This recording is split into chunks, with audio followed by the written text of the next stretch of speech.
It's the bout of the century. The crowd roars of excitement as you dance on the spot, psyching yourself up for your moment.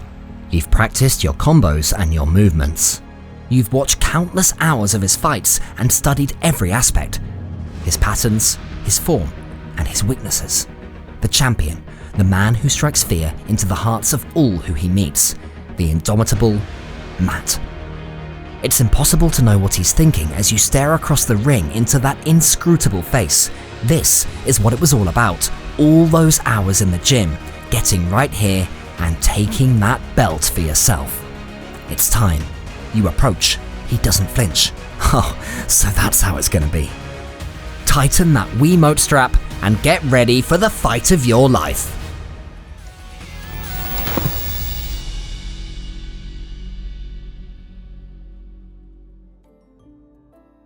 Nintendo, a company that hardly needs introducing. From Mario to Zelda, Nintendo have become a household name and are known as one of the biggest game developers in the industry. From starting out as a modest company in Japan selling playing cards to becoming a multi-billion-dollar entertainment empire, they've done it all. For decades, Nintendo had reigned supreme in the hardware market, but in the early 2000s, gaming technology was rapidly improving. New rivals were bursting onto the scene. For the first time, let me now unveil Xbox. The Xbox and PlayStation were proving to be a significant threat to Nintendo. It was becoming increasingly more difficult to legitimately compete in the raging console war. As consumers demanded more advanced technology, companies invested millions into getting the best from their consoles to meet the need. Those that couldn't keep up were left by the wayside.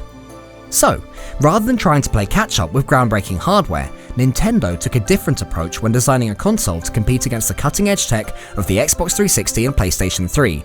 The idea was to reimagine how the player could interact with games and court non-gaming demographics. A bold idea, and one which is much easier said than done. As much as Nintendo don't need an introduction, it's important to provide perspective. They were instrumental in laying the foundations for modern gaming. Once upon a time, Nintendo was a titan in the industry, always going from strength to strength. Their first major console release of the NES was an overwhelming success. This was quickly followed up by Nintendo's first foray into handheld gaming, the Game Boy, which did quite well for them. It was only the best-selling console of all time until the PlayStation usurped the throne. These devices were largely popular due to the number of widely adored titles released for them. Nintendo games have become so intensely revered that they quickly spun into robust franchises. And in Mario's case, there are franchises within franchises. But the renewed investment in video games, spearheaded by Nintendo consoles, led to larger public demand for other options, something that other companies like Sega and Sony were all too happy to provide.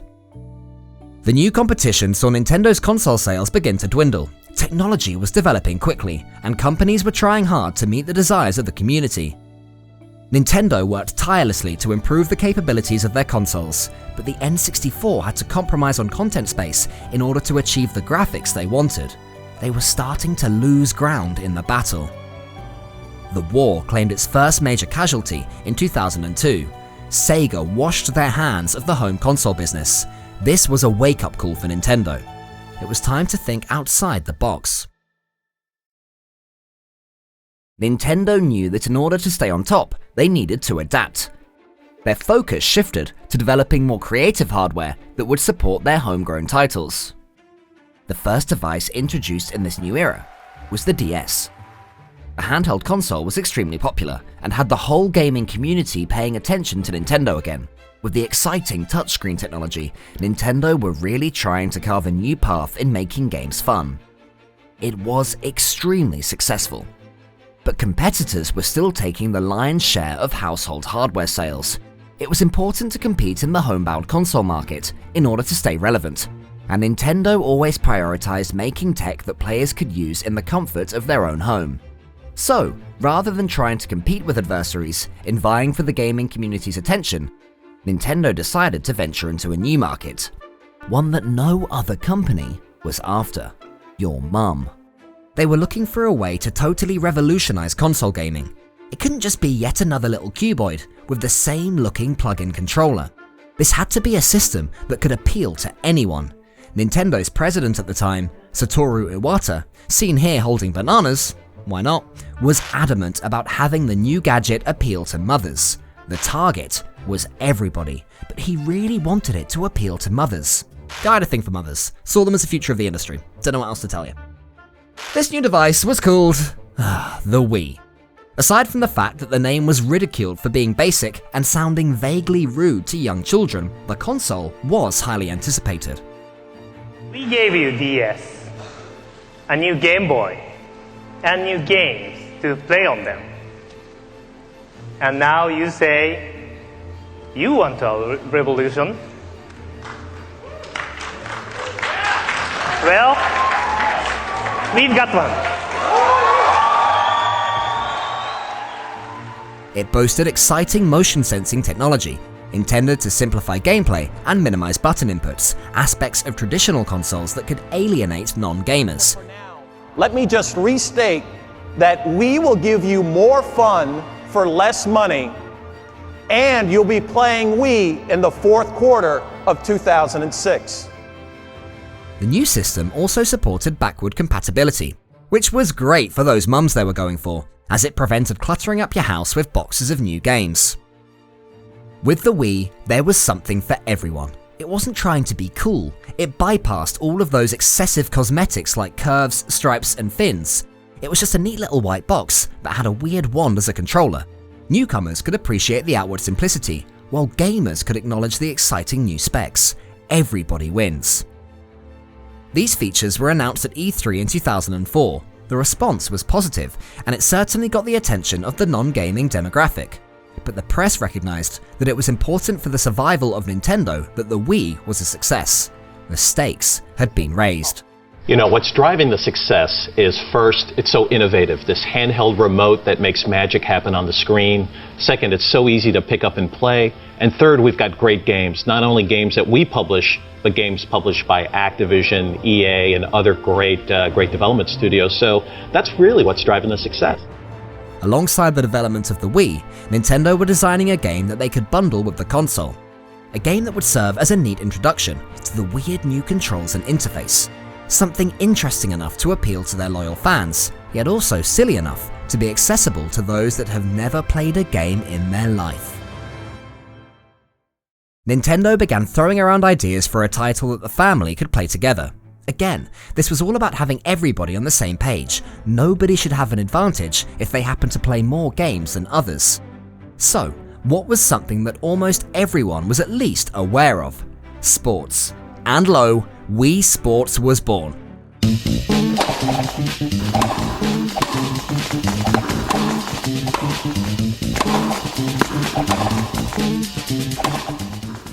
The concept was simple. Make a neat little title that would effectively introduce players to the mechanics of the new controller and demonstrate the capabilities of the console. The team had settled on the concept and recognized that the game needed to incorporate a range of different sports to cover all bases, again, pun not intended, and keep everyone in the family interested, from the young up-and-comers to the elderly naysayers. So the next challenge was picking the activities for the game. It was important to the developers to focus as much as possible on getting the gameplay and sports physics correct. So the team had to pick sports that had relatively simple actions, like hitting or throwing. Anything that could feasibly be performed with a flick of the wrist or a swing of the arm. They were able to compile a list of sports that were internationally popular and had easily understood and known rules. Eventually, the list was shortened to what it finally became: baseball, bowling, boxing, golf, and tennis. To reiterate, the desire was to make the gameplay as simple as possible. Rather than having a realistic interpretation of playing these sports, the developers took out the need for the player to control their character's movement. Instead, they concentrated most of their time on maximizing the potential of the motion sensing tech. This was pretty groundbreaking stuff. It was important to avoid falling at the first hurdle. As early development gave way to production, the team was still trying to figure out what to make the characters in Wii Sports look like. For the Wii, Nintendo resurrected a once-shelved project of customizable avatars, Miis, and for the time being, the developers were using them as placeholders for the game. This wasn't ever expected to be what was used in the final product. In fact, Nintendo experimented with Mario characters in the game, but as it turned out, people actually preferred the Miis. They were cute and fit the simple theme quite nicely. It was also a fun way to have players control a virtual version of themselves.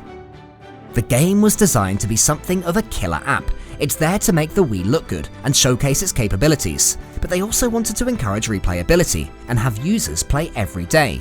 The team built in challenge minigames, training sessions, and a ranking system designed to raise competition difficulty after each success. The aim was to motivate the player to enjoy the device regularly and make it the game you would think of when hanging out with friends, or apparently mothers.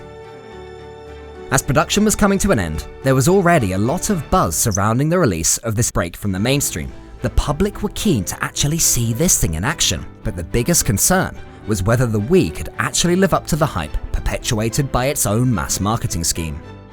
As many of you know, Nintendo's way is to challenge conventional thinking, not just for the sake of doing things differently, but to do things better.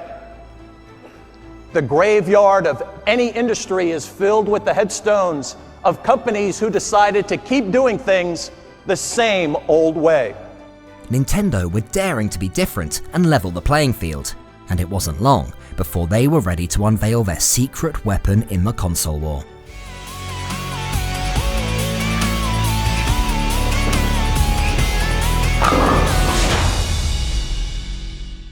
It was time for the world to see the Nintendo Wii in action, E3 2006. While the rest of the hardware on display was showcasing amazing new graphics and content to whet the appetite of the gaming population, Nintendo were presenting something completely different, a white box and a stick. And yet, it proved a huge hit at the conference, and crowds surrounding the demo just kept growing. Nintendo were able to rack up numerous awards following the event, such as Best of Show, Best Hardware, and Most Innovative Design. The fan response was equally optimistic. Just based on the mob surrounding the demonstration alone, it was clear that this console was a sought-after commodity. They attempted to perpetuate the buzz around the new console by investing a whopping $200 million into marketing. The move paid off, and they got the attention of the non-gaming demographic they'd been after since the start. The technology was enough to draw the eyes of the layman. It was interesting, like something out of a sci-fi film.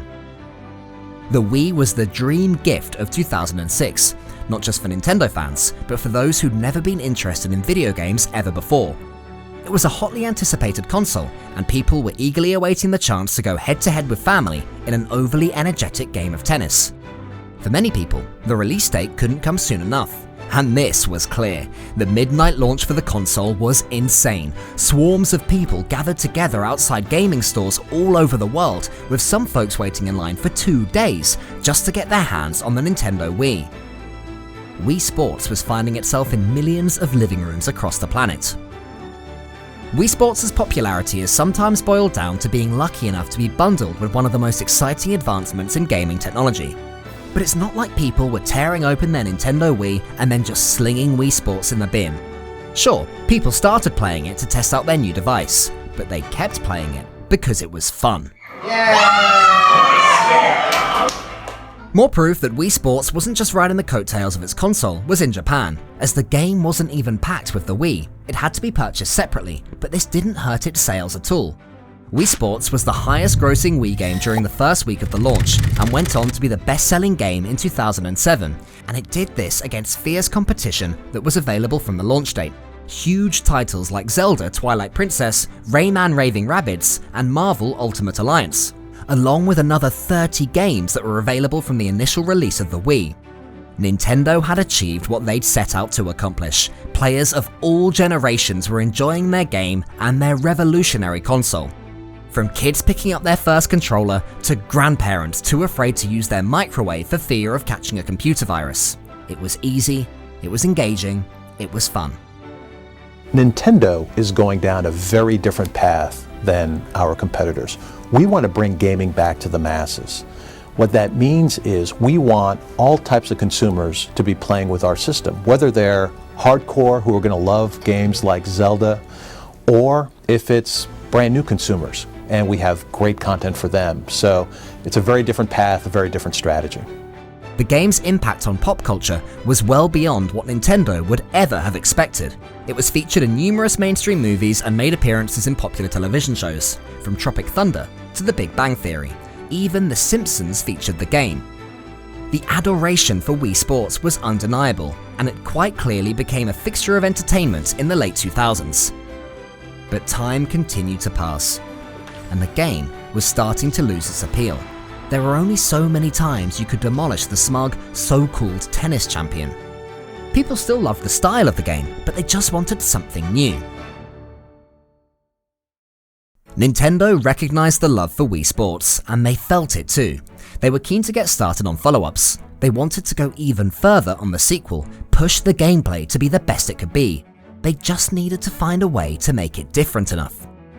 With the invention of the Wii Motion Plus, a small add-on device which allows more complex and subtle player movements to be accurately interpreted by the Wii, the development team could start work on their follow-up, Wii Sports Resort. Obviously, Nintendo weren't about to start totally afresh. Wii Sports was a huge hit, all they had to do was tweak some stuff. And with the power of the Wii Motion Plus, players had a lot more options in completing games. For instance, in table tennis, it was possible to put spin on the ball. In frisbee golf, you could accurately control the angle, and in fencing, your sword matches your movements totally. No flicks that became slashing animations. The game was about accurately mirroring every input on the screen, rather than trying to cheese your way to victory as of the original. Nintendo has continued to expand and develop on the Wii Sports model by making physical activity fun.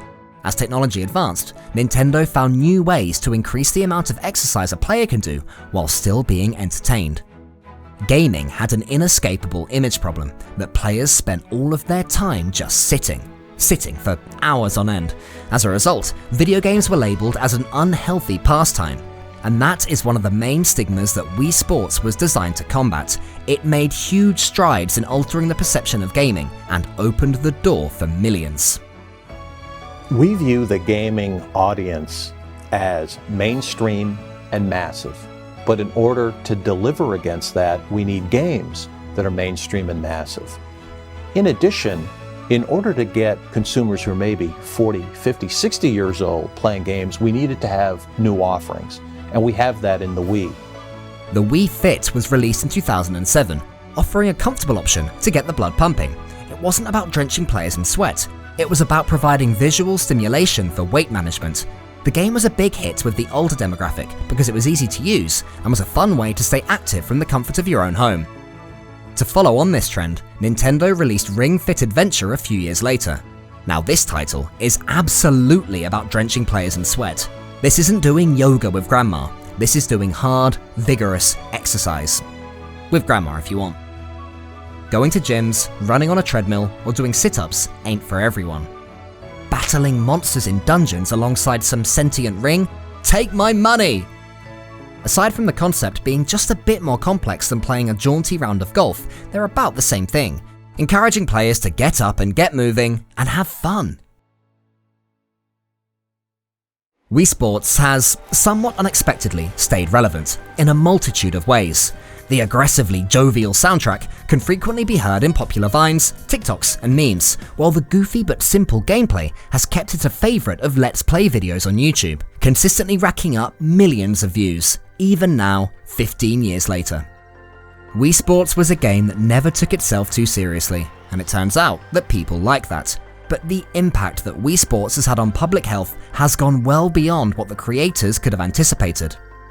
Studies have been conducted by Neuroscience Research Australia into Wii motion therapy. I tried to develop a therapy protocol that would be fun and that people would enjoy doing and want to do, and we developed Wii-based movement therapy, which uses the Nintendo Wii as a tool. And the patients are playing Wii Sports, so that's tennis, golf, boxing, baseball and bowling. And we developed the program based on their ability and their progress. So we used the different parts of the program in different ways according to their needs. The test was to compare the effectiveness of using Wii Sports in rehabilitating stroke victims. The gentle, repetitive motions offered by the game were used to help the test subjects improve their range of motion and basic coordination. And you can see here as he starts to box that he's got a very small range of motion, very stiff, and he's not moving his feet at all.